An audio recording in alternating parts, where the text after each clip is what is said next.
জীবন করব শেষ তারুণ্যের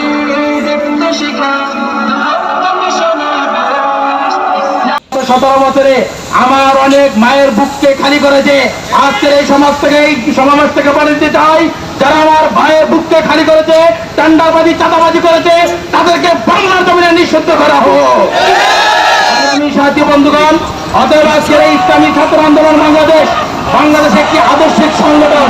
এই ছাত্র আন্দোলন 33 বছরে কোন হল দখল, চাঁদাবাজি, টান্ডাবাজি এমন কারোর গায়ে হাত দিতে এরকম নজির কেউ দেখাতে পারে নেই। একমাত্র একটি আদর্শিক সংগঠন। এখানে আপনারা যাদেরকে দেখতে পাচ্ছেন অনেকেই কওমি মাদ্রাসার ছাত্র নেই, স্কুল কলেজ ভার্সিটির ছাত্র, কিন্তু দেখলে মনে হয় যেন কোনো কওমি মাদ্রাসার মোহতামিম অথবা বড় ছাত্র। এখানে বেশির থেকে বেশিরভাগ স্কুল কলেজ আলিয়া মাদ্রাসার ত্রিধারার সংগঠন ইসলামী ছাত্র আন্দোলন বাংলাদেশ। তাদেরকে আমরা রুখে দিতে বদ্ধপরিকরে থাকতে হবে ইনশাআল্লাহ।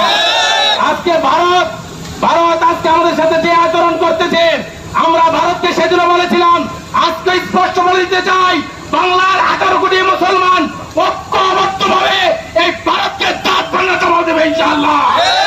আমরা আজকের পত্রিকা দেখলাম, আমাদের ধন্যবাদ বিডিবিকে। বাংলাদেশ জনপদ অফিসিয়াল পেজের সঙ্গে থাকুন, লাইক, কমেন্ট, শেয়ারের মাধ্যমে সংবাদটি অন্যের কাছে পৌঁছে দিন।